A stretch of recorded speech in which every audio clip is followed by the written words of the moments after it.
Hello,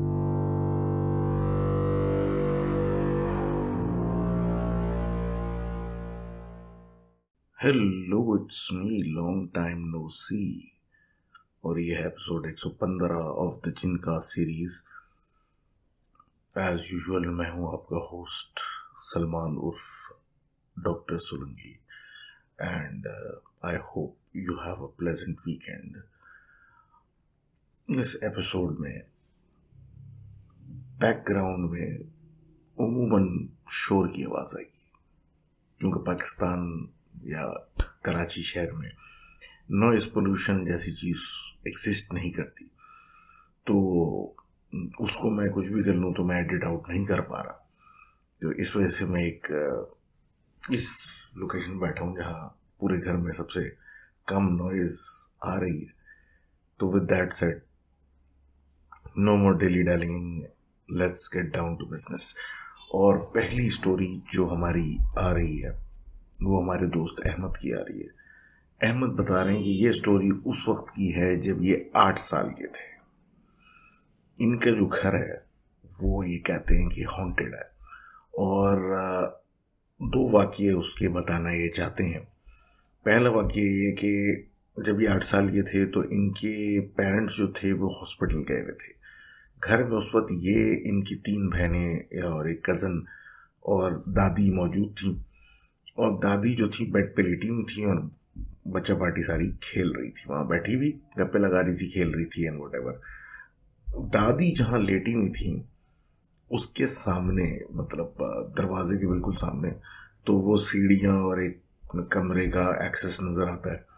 तो वो लेटी हुई थी तो उन्होंने देखा कि इनकी वालदा जो उस वक्त हॉस्पिटल में, वो सीढ़ियाँ उतरी और वो अपने कमरे में चली गई।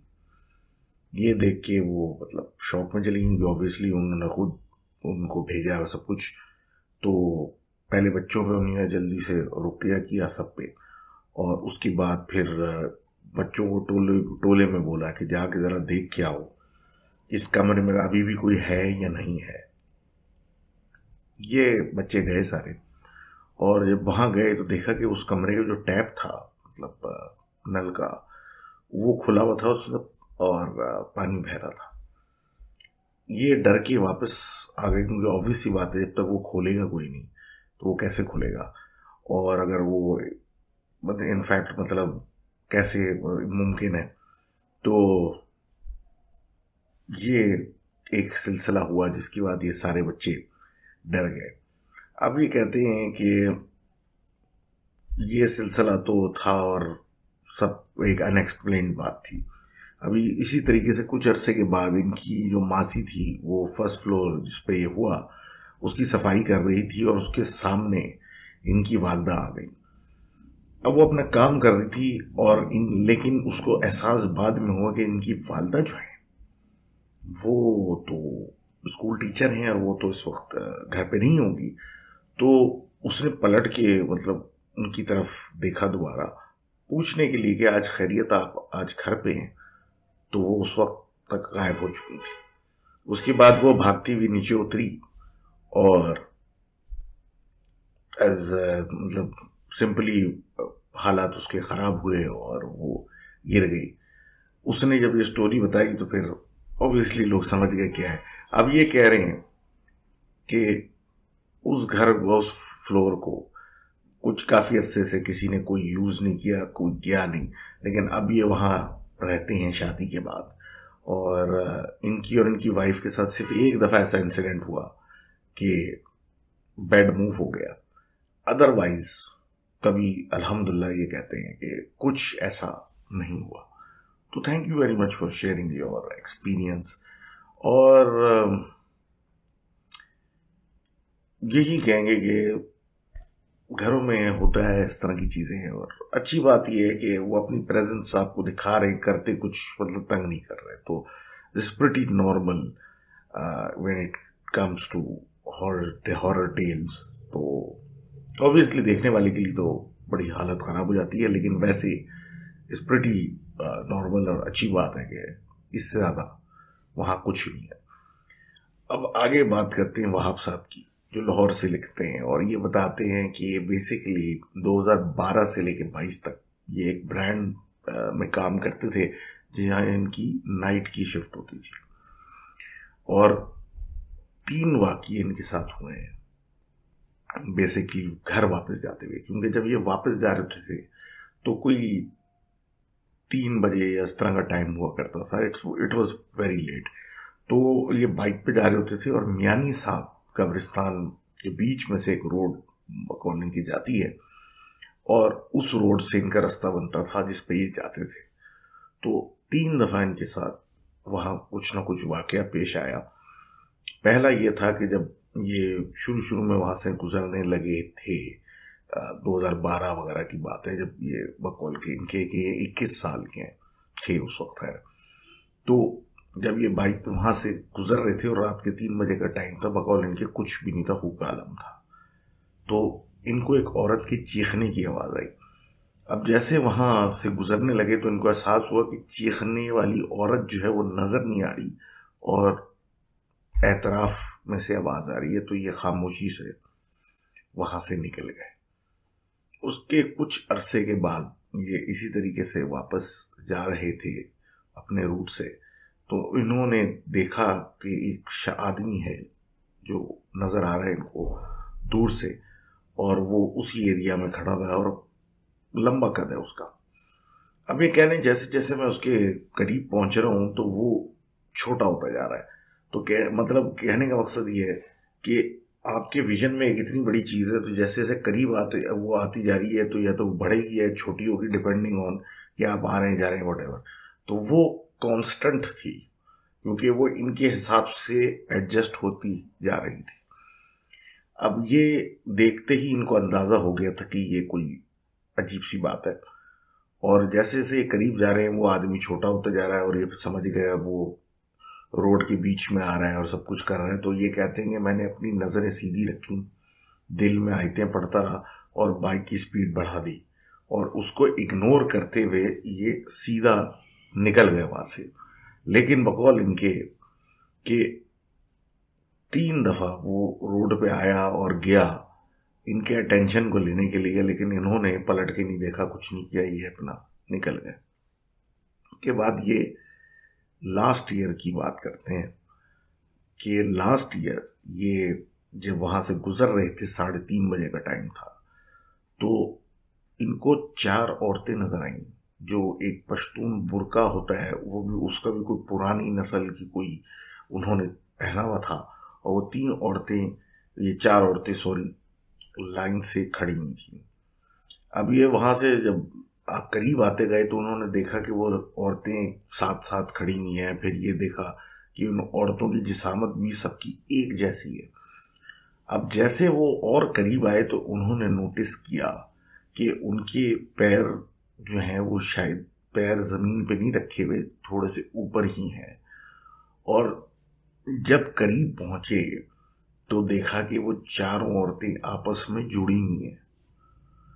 उसके बाद बस क्या था, ये तो वैसे ही बकौल इनके के मजबूत दिल के मालिक हैं, तो सीधी नज़र रखते हुए ये निकल गए। और उसके बाद से अब तक इनके साथ कुछ नहीं हुआ, which brings me to the subject कि मियानी साहब कब्रिस्तान की इस रोड के बारे में और किसी के पास कुछ हो तो ज़रूर बताइए। Thank you very much for sharing your experience. और अब आगे बात करते हैं आज़म साहब की। आज़म साहब बताते हैं कि ये इनकी बेसिकली पर नाना का वाक़या है जो इनकी नानी ने इनको बताया, और ये बताते हैं कि ये पार्टीशन से पहले की बात है, और इनके जो पर नाना थे वो एक शौकिया जो थे वो पहलवान थे, अक्सर अखाड़े में उतरे जाते थे और इस तरह के सारे काम, मतलब उनकी कुश्ती वगैरह चलती थी और काफ़ी एक अपने मोहल्ले में मशहूर इस तरह का सिलसिला था। और एक अच्छे मतलब एक रेसलर थे वो अपने, और गांव वगैरह में हर चीज़ में हम लोग जानते थे, और अखाड़ा जाना इनकी एक डेली रूटीन या आम सी बात थी। तो एक दिन ये शहर गए कुछ इस्लामिक बुक्स लेने के लिए, दुआओं वगैरह वगैरह की। तो वहाँ पे कुछ लोगों से मुलाकात हुई, ये सब कुछ हुआ और वापस आने लगे। अब क्योंकि इस तरह के इनके शौक थे, पहलवानी और थोड़ा जिस्म जान बनाई भी थी, लंबा कद काठ था, तो इनको डर वर अकेले जाते हुए लगता नहीं था। अब वापसी जब ये आ रहे थे तो काफ़ी देर हो चुकी थी और अंधेरा हो गया था। तो ये इनका जो रास्ता बनता था वो एक जंगल नुमा एरिया से निकल के आना होता था। तो ये अपने गांव की तरफ जा रहे थे उसी जंगल इलाके से। तो ये कहते हैं कि उस जंगल के बीच में जब ये थे तो एकदम से एक आदमी इनके सामने, अच्छे कद काठ का, वो भी सामने आ गया। इस आदमी को ये पहचानते नहीं थे। ये आदमी इनके पीछे लग गया कि आप जो हैं वो पहलवान हैं और वगैरह वगैरह। तो इन्होंने कहा जी मैं हूँ, लेकिन ये को मतलब वक्त नहीं बात करने का, जंगल के बीच में मैं गांव जाना चाहता हूँ, अपने घर जाना चाहता हूँ और मुझे रास्ता दीजिए। तो ऑल्दो वो पुश कर रहे थे जाने के लिए, लेकिन वो आदमी मुस्तकिल इनका रास्ता काटे जा रहा था, रास्ता रोके जा रहा था और बार बार ये कहता था कि आप पहलवान हैं तो ज़रा मुझसे लड़े अभी और मुझे चित करके दिखाएं। इन्होंने उसको इग्नोर किया, समझाया, 10 चीज़ें की, लेकिन वो आदमी ऐसा हो गया था कि वो इनको जाने नहीं दे रहा था। इनको भी थोड़ा गुस्सा आने लगा और थोड़ा सा जो है वो फ्रस्ट्रेशन में आके इन्होंने जो बुक्स उठाई नहीं थी इस्लामिक, वो रखी साइड पे और इनसे बोला आओ। वो बंदा जब आया तो इन्होंने उसको फौरन चित कर दिया, गिरा दिया एक दाव लगा के। लेकिन वो फिर खड़ा हो गया उठ के और फिर इनकी तरफ बढ़ा, फिर वही हुआ और ये सिलसिला आधे घंटे तक चलता रहा, जिसके ऊपर अब ये भी थकने लग गए थे कि आखिर इस आदमी का मसला क्या है। और वो बिल्कुल हशाश बशाश उठ के खड़ा हो जाता और इनकी तरफ भागे और इनकी तरफ लपके और ये फिर उसको कोई दाव वाव लगा के गिरा दें। ये इन ऑब्वियसली इतनी फिजिकल एक्टिविटी पे ये थकने लगे और वो बिल्कुल नॉर्मल कि इत्तेफाक ऐसा हुआ कि उसको जब इन्होंने पटखा फेंका ज़मीन पे तो वो इनकी किताबों के पास जाके गिरा। जब वो वहाँ गिरने लगा तो वो ऐसा अवॉइड करके उन किताबों को वहाँ से गिरा कि वो कोई 10 फीट और उनसे दूर जाके मतलब उसको अवॉइड करता हुआ गिरा, जो कि इंसानी तौर पे पॉसिबल नहीं है। जिसपे इनके नाना पर नाना समझ गए कि ये आदमी नहीं है, ये कोई और चीज़ है जो मुझसे शरारत और मुझसे जो है वो क्या कहते हैं मजाक कर रहा है। और इन्होंने फ़ौरन से जाके अपनी किताबें उठाई और जो दिल में आयतें वगैरह पढ़ मतलब जो आती थी आयतें उनको पढ़ा ज़ोर ज़ोर से और बकौल इनके वो आदमी उसी वक्त गायब हो गया। कहते ये हैं कि उसके बाद ये घर चले गए बड़े आराम से, लेकिन फिर रात में कभी उस रास्ते से नहीं गुजरे। तो thank you very much for sharing that stories.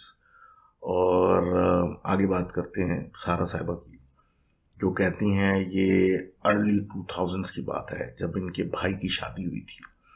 इनके भाई की पोस्ट बेसिकली फौजी हैं तो इनकी पोस्टिंग इधर से उधर होती रहती, तो एक दूसरे शहर चले गए थे। और उस वक्त जो भाभी नई नई आई थी वो इन्हीं के साथ थी, क्योंकि वो कुछ पढ़ाई पढ़ रही थी तो वो मुकम्मल करके वो वहाँ से जाती। इनकी वालदा की तबीयत जो थी वक्तन फ़वक्तन मतलब वक्त गुजरते के साथ ही ख़राब होती जा रही थी और वो काफ़ी बदहवास और क्या कहते हैं गुस्से में रहने लगी थी। अब हालत ऐसी हो चुकी थी कि ये कहती हैं कि मामा बदमिजाज सी हो गई थी और ये उनसे नफ़रत सी करने लग गई थी, मतलब उनको अवॉइड करती थी। और इवन वो प्यार से जब इनको बुलाती थी तो इनको बहुत गुस्सा आता था और उनकी आवाज़ इनके कानों में चुभती थी। अब ये कहती हैं कि वो घर में अकेली भी पड़ गई थी, क्योंकि ऑब्वियसली कोई उनको देखता नहीं है और बकौल इनके कि ये उनकी तरफ झांकती भी नहीं थी। तो ऐसा एक आइसोलेशन सी चल रही थी कि एक लाउंज था, टीवी लाउंज, जिसपे एक मखसूस कुर्सी और बैठने की जगह इनकी मामा की थी। और वो अक्सर इनकी वालदा जो है वो सफाई वगैरह का बहुत खास ख्याल रखा हुआ है, तो वो वहाँ जाके बैठती थी। और ऐसे ये मतलब सोफ़े थे और कालीन थे जो हज़ारों दफ़ा साफ़ होते हैं, 1000 दफ़ा कपड़े उनके बदले आते हैं। तो ऐसी कोई चीज़ नहीं थी कि जो परमानेंट वहाँ रखी हुई हो। तो वो वहाँ जाके बैठी और वहाँ कुछ सफाई करवानी थी, तो कालीन स्पेशली वो एरिया जो कि जहाँ पे वो बैठती हैं उसके नीचे से एक पिन से अटका हुआ तावीज़ निकला। वो देखते ही सब हैरान हुए और इनकी जो भाभी हैं उन्होंने जल्दी से उस पर टिश्यू पेपर डाल के उसको उठा लिया और इनकी वालदा ने कहा कि इसको कहीं रखो, उसको हम दिखाते हैं आखिर ये किसने डाला है ये हमारे यहाँ और ये क्या है। तो इनके वालिद साहब के एक दोस्त थे जो कि इस तरह की चीज़ों और इस इल्म को जानते हैं, तो उनको कॉल की गई कि आप आए और ज़्यादा देखेंगे क्या चीज़ है। अब वो साहब घर आए तो उनकी वालदा ने अपनी बहू यानी इनकी भाभी को बोला कि जाके वो लेके आए तावीज़। तो तावीज़ लेने जब वो गई तो वो कहती हैं कि वो तावीज़ गायब हो चुका है। ये सुन के बड़ी हैरत हुई और वो फिर जब चले गए तो एक ऐसी ही बात निकलना शुरू हुई कि शायद यही वो साहब हैं जिन्होंने कराई है, क्योंकि इनके आते ही वो चीज़ गायब कैसे हो गई। हालात ये थे इस वक्त घर में कि ये कहती हैं कि ये अपने मामा से और इन साहब से भी नफ़रत करने लग गई थी, और ऑन द फ्लिप साइड इनकी जो भाभी थी उनसे ऐसे इनके रिश्ते हो चुके थे कि बस वो जो कहती थी उसके लिए एक टांग पे खड़ी हो जाती थी। तो ये सिलसिला मतलब चलता रहा और अब ये भी मशहूर होने लग गया था। मतलब घर में ये बोला जाता था कि ये खुद बदतमीज़ हैं और इन बदमिजाज हैं। अब ये कहती हैं कि इसी तरह का एक घर में अजीब सा एनवायरनमेंट चल रहा था कि एक दिन वालदा के कमरे में से चीखने की आवाज़ आई। अब जब ये वहाँ गई तो इनकी वालदा जो थी खौफ में खड़ी हुई अपने पलंग की तरफ देख के मतलब चीख रही हैं और ऐसे कांप रही हैं खौफ से, और कैसे कोई चीज़ उनको नज़र आ रही है। पूछने पे एहसास हुआ कि कोई ऐसी चीज़ जो पर से उड़ रही है वो उनको नज़र आ रही है, और वो सिर्फ उनको नज़र आ रही है, और वो अपनी फटी फटी आंखें उस आंखों से उसको देख रही हैं और खौफ में कांप रही हैं। उनके रोने से और डरने से इनके अंदर कुछ ऐसा उजागर हुआ कि इन्होंने अपनी वालदा को पीछे किया और सामने मतलब एक लड़ाई के उसमें आ गई और कहा कि मतलब जो भी है मेरे सामने आओ और मेरी मामा को क्यों डराते हो। और मतलब एक वो वाला सिलसिला जो होता है ना कि बस इनको छोड़ो मुझसे बात करो वाली क्या कहते हैं एक चीज़ शुरू हुई। अब इस सूरत हाल में इनकी वालदा जो है वो अब खौफ में बिल्कुल डूबी हुई इनको खींचने लगी कि बेटा कमरे से बाहर आ जाओ, इसको छोड़ो, और कहने लगी कि वो चीज़ तुम्हारे पास आ रही है और तब तुम्हें नुकसान पहुंचा देगी, तुम बाहर आ जाओ करके इनकी वालदा ने इनको वहाँ से खींचा। और इन्होंने जब उनको देखा तो एहसास हुआ कि ये तो खौफ से मर जाएंगी अगर हम यहाँ रुके। तो ये इनको जैसे तैसे करके अपने कमरे में ले गई। इस पूरे सिनेरियो में चीखो पुकार में इन्होंने नोटिस किया कि इनकी जो भाभी हैं वो बहुत ज़्यादा महजूज हो रही हैं और इस सारा सिनेरियो को देख के बहुत लुत्फ उठा रही हैं। तो इनको एक शौक लगा कि ये क्या मतलब ड्रामा है। अब ये कहती हैं कि ये अपने कमरे में ले गई, इनकी वालदा जो है वो डरते डरते सो गई वहाँ पे और सब कुछ हो गया। और ये जो भी सिलसिला था वो रात गुजर गई और इनको समझ में आने लगा कि एक्चुअली ये जो घर में माहौल क्रिएटेड है ये ज़बरदस्ती का क्रिएटेड है, ऐसा है नहीं। और उसके बाद से ये और इनकी वालदा फिर क्लोज हुई। उनकी वालदा की अभी भी तबीयत ठीक नहीं है और इनके साथ स्लीप पैरालिसिस के और सोते में से चीख मार के उठने की और इस तरह के वाक़यात शुरू हो गए। अब ये कहती हैं लेकिन फिर भी किसी भी तरह हमने मतलब ये वक्त गुजारा, इलाज हम के लिए हमने किसी को राब्ता नहीं किया और ये चीज़ें खुद से ही ठीक हो गई। तो थैंक यू वेरी मच सारा for sharing that story. And बात ये है कि अफसोस ही होता है कि आपके घर में आके कोई आप जिस चीज़ को इंसिनुएट कर रही हैं वो तो ऑब्वियस सी बात है कि समझ में आ रही है, लेकिन बस अफसोस ही कर सकते हैं कि इंसान ही इंसान को सबसे ज़्यादा तकलीफ पहुंचाता है। आगे फिर बात करते हैं उमर साहब की। ये बताते हैं अपने कज़न की एक स्टोरी। बेसिकली ये लोग एक जॉइंट फैमिली में रहते हैं जिसमें सारे लोग एक साथ हैं। तो ये 4 कज़न्स हैं जो कि बेसिकली साथ ही घूमते हैं। ये उस एज ग्रुप की बात कर रहे हैं जब ये लोग 15 साल के थे। तो इनकी एक कज़न है और उनका नाम जो है बिलाल है।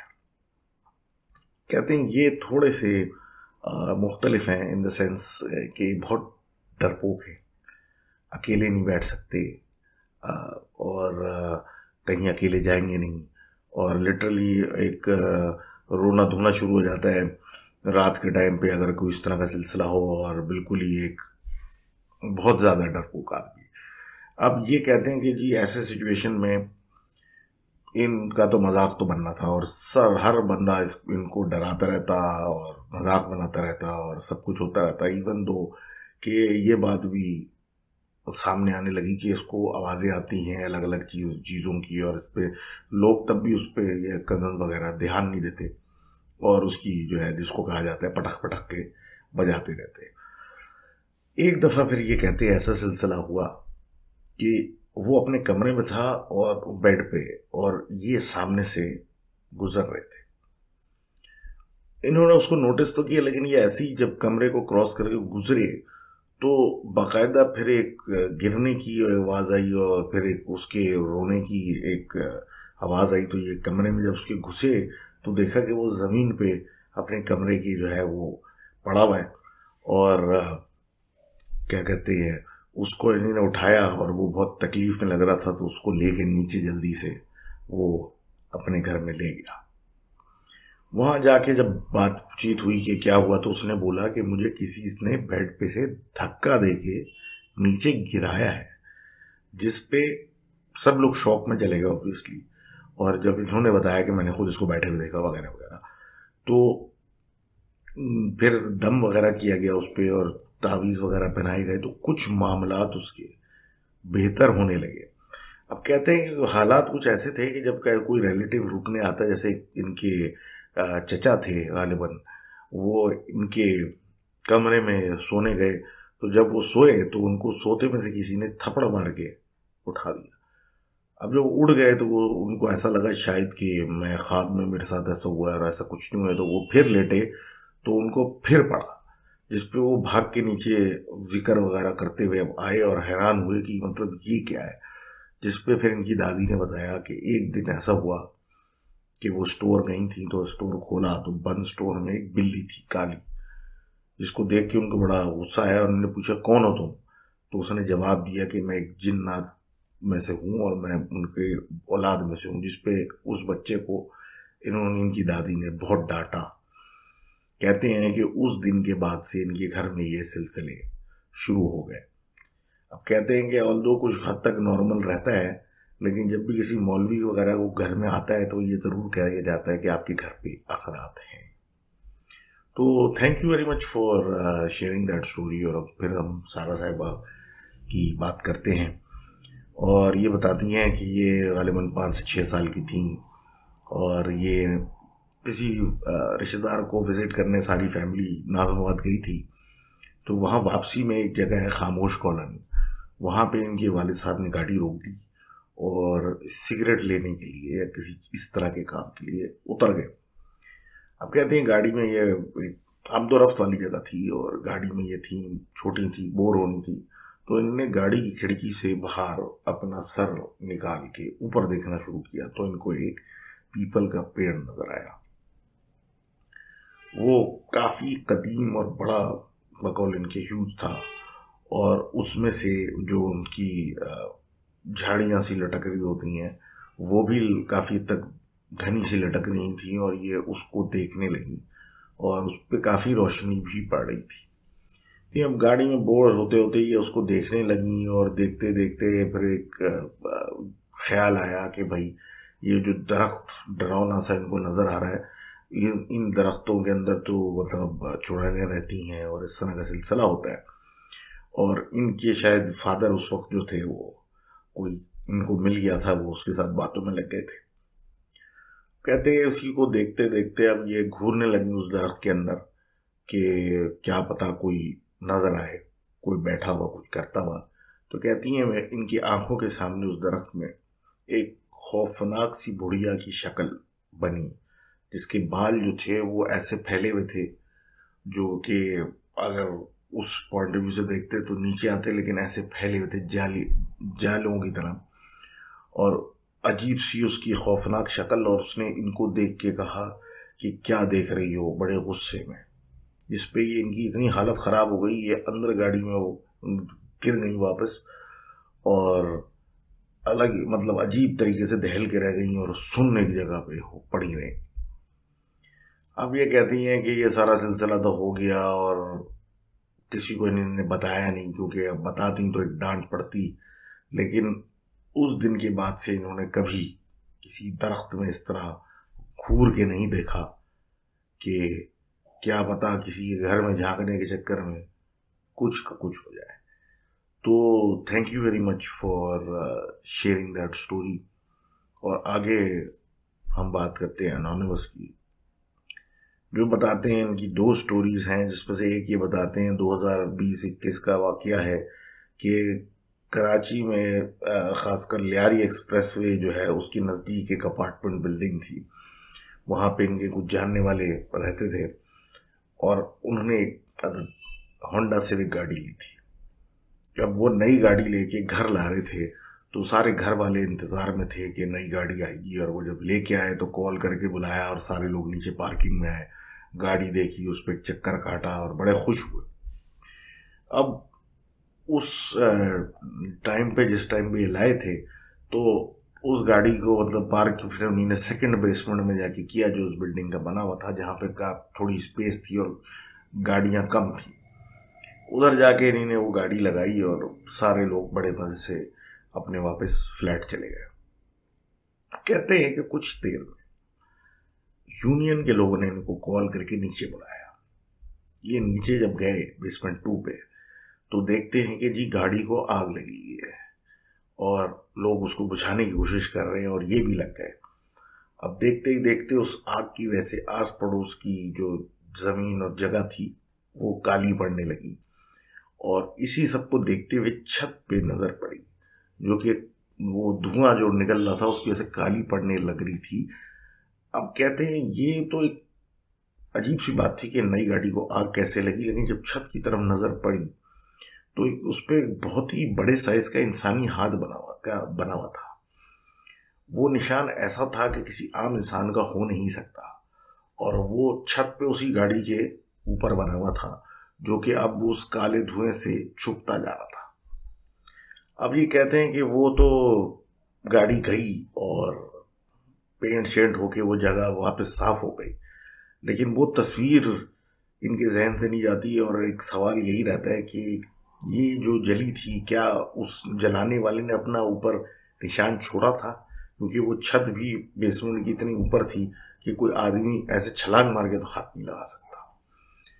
तो thank you for that story. और फिर अगली स्टोरी की बात करते जो इनके दोस्त ने इनको सुनाई है, और ये बताते हैं कि उनके जो दोस्त हैं या कज़न हैं व्हाटएवर, उनके बेसिकली ताल्लुक जो है वो पंजाब से है और वो लोग जो हैं वो कराची में नहीं रहते। तो एक दफ़ा ऐसा हुआ सिलसिला कि वो लोग कराची आए हुए थे और हॉक्स बे जाने का प्लान बना ओवरनाइट स्टे के लिए। ये लोग सारे वहाँ चले गए और सब कुछ। तो उनके जो कज़न थे इनके दोस्त के, वो सिगरेट पीने या किसी मतलब खाने वाने को रात के बाद वल्लाह आलम किस चक्कर में, फ़ोन पे बात करने के चक्कर में अकेले समंदर की जाने में निकल गए। अब ऑब्वियसली पिकनिक का माहौल था, किसी ने उनको कुछ कहा नहीं कि अकेले क्यों जा रहे वगैरह वगैरह। अब खैर ये वापस आए तो एक तो थोड़ी देर से आए, और दूसरा ये कि जब वो आए तो बहुत बदतमीजी कर रहे थे, गालियां दे रहे थे और क्या कहते हैं अपने वालिद को और सबको अजीब तरीके से बिहेव कर रहे थे बदतमीजी के साथ, जबकि वो बहुत एक सुलझा हुआ लड़का था। अब कहते हैं अचानक से इसी गालम गलोच के अंदर उसने खून की एक उल्टी की, जिस पे सब लोग डर गए और उसको जल्दी से उठा के हॉस्पिटल लेके गए। अब वो लड़का हॉस्पिटल में एडमिट रहा और काफ़ी टेस्ट वगैरह उसके होते रहे, लेकिन उसका बिहेवियर चेंज नहीं हो रहा था और उसमें कोई खराबी निकल के सामने नहीं आई कि उसमें कुछ मतलब कोई बीमारी है या कुछ है। अब सबको दिखाते रहे लेकिन कोई रिजल्ट नहीं, हर चीज़ ट्राई कर ली, साइकियाट्री वगैरह वगैरह वगैरह। तो ये कहते हैं कि जनाब आखिरकार किसी ने बोला, तो हॉस्पिटल में भी बोला कि किसी आलिम के पास इसको लेके जाओ, ये मामला कुछ और लग रहा है। तो जब आलिम की बारी आई और उन्होंने इनसे मुलाकात की तो उन्होंने कहा कि इस पे तो कोई बहुत ख़तरनाक किस्म का असरात, मतलब कोई चीज़ आई हुई है और कोई आसेब आया हुआ है इसके ऊपर, जो कि ऐसा सिलसिला है कि वो समंदर पे कोई चीज़ उतरवा के गया है और वो चीज़ इस पे आ गई है। और ये सुनना था कि सब परेशान हो गए और वो इस पे मतलब इसको सीधा करने के लिए, इसका इलाज करने के लिए क्या किया जाए। जिस पे उन साहब ने बोला कि कुछ लोग हैं जो कि नारायण की तरफ ये काम करते हैं, आप उसको वहाँ लेके जाएं, वहाँ फलाना एक होटल की जगह बताई कि इनको वहाँ लेके जाएं, वहाँ खुद आएंगे आपके पास और उसका खुद इलाज करेंगे, आप बेफिक्र रहें। उनके मशवरे पे अमल करते हुए लोग वहाँ गए और वो लोग आ भी गए। इन लोगों ने काफ़ी इसके साथ टाइम लगाया और कहा कि हमारे बस की बात नहीं है जो इसके ऊपर इस वक्त हावी है। ये मायूस वहाँ से वापस लौट के आ गए। अब हालात ये हो चुके थे कि वो लड़का अब बहुत ही अजीब हो चुका था, उसको एक अंधेरे कमरे में बंद करना शुरू कर दिया था और जब उससे मिलने जाते तो उसकी शक्ल के ऊपर एक अजीब सी खौफनाक सी चीज़ की शक्ल की इम्प्रेशन, एक शबी सी नज़र आने लगी। और वो अब खाता भी सिर्फ कागज़, चीनी और आटा, इस तरह की चीज़ें था। और जब उसकी शक्ल देखते थे उसमें एक अजीब भयानक किस्म की चीज़ छुपी हुई नज़र आती थी। इन लोगों ने हिम्मत बिल्कुल हार चुके थे और उसको फैसला किया हुआ था कि बंद करके अब इसको रखेंगे, कि एक दिन जब वो कमरा खोला गया उसको खाना देने के लिए तो वो लड़का वहाँ नहीं था। इन्होंने पूरी तलाश की, पुलिस वगैरह सब कुछ किया, लेकिन वो लड़का इनको ना मिला। कई महीने गुजर गए, मायूस हो गए सोच के कि वो हमारा बच्चा गुम गया, कि अचानक से किसी औरत की कॉल आती है इनको और वो कहती है कि मैं फला फला बात कर रही हूँ, यहाँ पे मैं रहती हूँ गुलिस्तानी जौहर में और मैं आपके बेटे की वाइफ हूँ। इन्होंने जब फिर ये बात सुनी तो पूछा तो उस औरत ने भी अजीब अंदाज से कहा कि मैंने और आपके बेटे ने जहर खा लिया है और सिर्फ आपको बताने के लिए हमने कॉल की है कि हमारी लाशों को यहाँ से उठा लीजिएगा।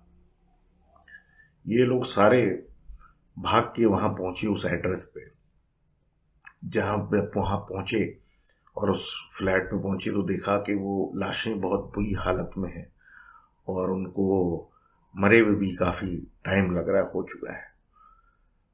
फिर पूरा ऑब्वियस सी बात है, पुलिस वगैरह का केस हुआ, सब कुछ हुआ, जिसपे ये चीज़ें निकली, फुटेज निकली कि ये और ये औरत काफ़ी दिन से इस फ्लैट में बंद थे और बाहर नहीं निकले और इनके पेटों के अंदर जहर भरा हुआ है। बहरहाल वो सब सिलसिला हुआ और फिर तदफीन की बारी आई तो ये कहते हैं कि जब उसको दफना के उस लड़के को वापस जा रहे थे तो उस कब्रिस्तान में एक बहुत ही भयानक सी शक्ल की चीज़ हंसती हुई नजर आई, जो कि जिसकी छवि उस लड़के की शक्ल पे आया करती थी जब वो जिंदा था। तो thank you very much for sharing that story. और अफसोस ही कर सकते हैं। और इसीलिए कहते हैं कि रात के टाइम जो है वो ऐसी साइट सीइंग टूरिस्ट स्पॉट्स वीरानों के अंदर ना जाएं। बंदा प्राइवेट भी कोई काम करना हो ना तो ऐसी कोई जगह निकाल सकता है जहाँ पे रिस्क फैक्टर कम होता है। लेकिन बहरहाल अगली स्टोरी है जुनैरा साहिबा की और ये बताती हैं कि जब ये लोग वापस आए थे शायद सऊदी अरब से तो इनके घर वालों ने जौहर में एक मकान खरीदा था। कहते जब वो मकान खरीद रहे थे तो एक आदमी इनके पास आया और उसने कहा कि इस घर को मत लें और इस घर में साया है बोल के वो चला गया। इनकी वालदा डर गई और इनके अब्बा ने बोला कि पता नहीं कौन आदमी था, ना पहले था ना अब एकदम से बोल के गायब हो गया, तो ये सब चीज़ें अपने जहन पे से उतार दो। और ये लोग नया घर अपना लेके वहाँ कुछ अरसे में शिफ्ट हो गए। कहते हैं ये बड़ा खूबसूरत अच्छा घर था और वहाँ शिफ्ट हुए, और पहली रात ये अपना बता रही हैं कि सब सो रहे थे तो इनको रोने की घर में आवाज़ आने लगी, और ये फिर हिम्मत करके निकली अपने घर, मतलब पेरेंट्स के कमरे में देखने के भाई ये क्यों रो रहे हैं। तो वहाँ जाके देखा तो वो तो सो रहे थे और वो रोने की आवाज़ आ रही, और उसकी तलाश में ये नीचे आगे पीछे देखने लगी। तो करते करते पिछली जो इनके घर के पीछे का हिस्सा था वहाँ पे एक क्यारी सी, एक छोटा सा लॉन था, तो उस तरफ ये गई और उनको फिर एहसास हुआ कि कोई बच्चे टाइप की चीज़ के रोने की आवाज़ आ रही है इधर से। इन्होंने हिम्मत करके दरवाज़ा खोला तो देखा एक बिल्ली है जो कि रो रही है। तो इनको बड़ा गुस्सा आया, इन्होंने जूती उतार के फेंकी उस पर, उसको भगाया और सुकून से जाके अपने कमरे में जाके सो गई कि ये क्या अजीब मजाक है।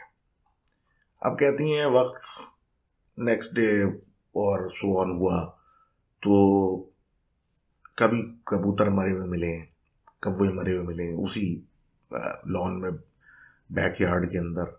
और हत्ता कि एक दिन तो ऐसा हुआ कि इनकी कमरे में पेट फिशेस थी, उनमें से एक मछली भी गायब थी जो कि वहाँ पड़ी मिली, जिस पे देख के बड़ी हैरत हुई। और ये बातें हुई कि शायद मासी ने मर गई होगी, मासी ने फेंक दी हो, तो ये कौन सी फेंकने की जगह है वगैरह वगैरह। लेकिन बहरहाल वो बात ठंडी हुई और आगे बढ़ी।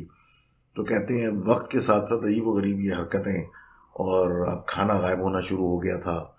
5-5 किलो के आटे की बोरियां गायब हो जाती थी, और घर में सिर्फ 3 लोग, बाप, माँ और बेटी। अब समझ में ना आए, डबल रोटी लेके आए वो गायब हो जाए, नया जैम लेके आए वो अगले दिन बोतल खाली हो, और ये सिलसिले वहाँ चल रहे हैं।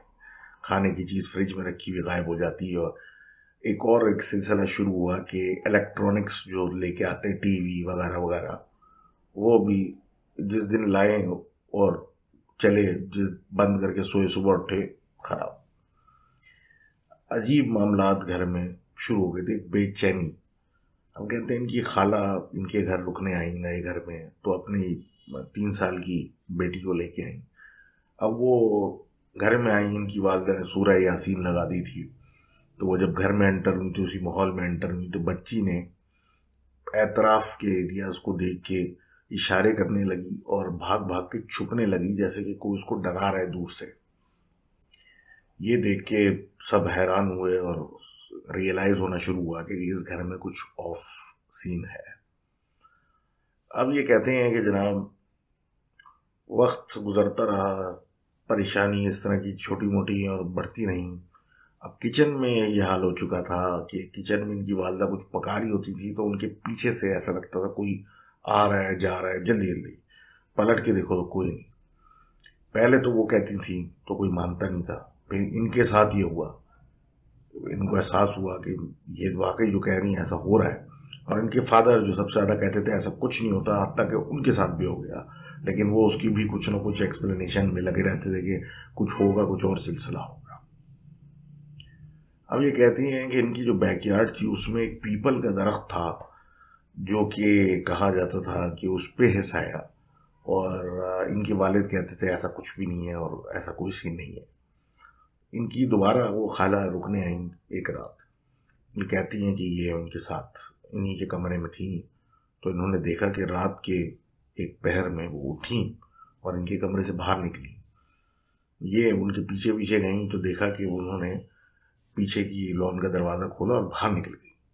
ये उनके पीछे पीछे जब गई और ये देखा कि वो उस पीपल के दरख्त के नीचे खड़ी हुई, और थोड़ी देर तक उस दरख्त को देखा और फिर वो नीचे कुछ खोदना शुरू कर दिया। इन्होंने जब आवाज़ दी अपनी खाला को कि आप यहाँ क्या कर रही हैं, तो उन्होंने एक करख्त सी आवाज़ में कहा कि मैं कुछ ढूंढ रही हूँ, अपने काम से काम रखो। ये भागती भी गई अपने वालिदैन के कमरे में उनको उठाने के, भाई ये खाला को क्या हो गया है। तो जब वो उठे तो जाके क्या कहते हैं नीचे गए तो देखा कि भाई नीचे तो कोई नहीं है, और जब ये वापस ऊपर गए तो देखा कि खाला तो आराम से खराटे मार के सो रही है, जैसे वो कभी उठी ही नहीं थी वहां से। अब ये खुद बहुत डर चुकी थी और घर के क्राइसिस भी काफ़ी बढ़ चुके थे, चीज़ें गायब होना, फाइनेंशियल क्राइसिस था, इनके वालिद जो थे वो बीमार रहते थे, ये खुद बीमार रहती थी, ये पढ़ नहीं पा रही थी, वो काम नहीं कर नौकरी और काम नहीं कर पा रहे थे, और एक फाइनेंशियल क्राइसिस शुरू हो चुका था। कहते हैं कि इनके घर में अब हर वक्त ये सिलसिले चल रहे थे। अब एक रात ये उठी, रात में पानी पीने के लिए बहुत सख्त प्यास इनको लग रही थी, जैसे कि रात भर ये मैराथन भाग रही हूँ। तो ये किचन में चली गई और वहां पे जाके इन्होंने देखा एक काली शलवार कमीज में काला सा आदमी जिसकी आंखें खाली चमक रही हुई नजर आ रही हैं, वो इनको देख के हंस रहा है। उसको देख के ये भागी और वो एक जानवरों की तरह हाथ पैरों पे चलता हुआ इनके पीछे आराम आराम से आ रहा, और ये भागती भी अपने वालिदा के कमरे में, वालिदैन के कमरे में घुस गई। अब ये कहती हैं कि मैं अंदर घुसी तो इनकी वालिदा जागनी थी और उनके ऐसे पसीने बह रहे थे जैसे कि कोई तपती हुई मतलब सहरा में वो बैठी हुई है, और उनके वालिद जो थे वो साथ में परेशान बैठे हुए थे। जब उनकी हालत देखी तो उन्होंने पूछा आपको क्या हुआ है, तो उन्होंने यही कहा कि आदमी जो कि जानवरों की तरह चल रहा है, पूरा ऊपर से नीचे तक काला है, वो घर में मेरा पीछा कर रहा है जब मैं इस कमरे से बाहर निकलती हूँ, जिस पे इनके वालिद साहब सर पकड़ के बैठे हुए थे। अब इन्होंने फैसला कर लिया कि यहाँ पे रहना बहुत मुश्किल है और इसको बेचने का ऐड लगा दिया, और पहले ही किराए का एक फ्लैट इन्होंने जल्दी से ढूंढ लिया। अब ये कहती हैं कि जिस दिन हम आखिरी दिन था हमारा और चीज़ें शिफ्ट कर रहे थे, वहाँ से निकाल रहे थे, तो अचानक से लाइट चली गई, और जब वापस आई तो बहुत सारी चीज़ें हमारी घर में से गायब हो चुकी थी, जो कि फिर हमें दोबारा नहीं मिली, और हम फिर दोबारा तलाश करने उस घर में नहीं गए। तो thank you very much for sharing that story. और देखें, इसलिए कहते हैं कि घर को चेक करा लेना चाहिए, लेकिन बहरहाल किसी चीज़ की कोई गारंटी नहीं है, दैट इज़ लाइफ। तो जो करें देखभाल करें, अपना ख्याल रखें, घर वालों का ख्याल रखें। हालात भी बड़े अजीब से हैं, तो देखें क्या होता है। तो दिस वाज जिन स्टोरीज 115, और should I C Jin cast, जो हमारा पॉडकास्ट है। और with that, thank you for watching this, subscribing to me, sharing my channel, talking about my channel. आप लोगों की वजह से हम ये काम कर रहे हैं, तो thank you once again. I hope to see you soon. अपनी कहानियाँ भेजते रहें, सजेशंस भेजते रहें, बातें करते रहें। इंस्टाग्राम पे मैं इजीली अवेलेबल हूँ, आप कोई बात करनी होती है मैसेज कर दिया करें। तो चलें, अंटिल नेक्स्ट टाइम, अल्लाह हाफिज़।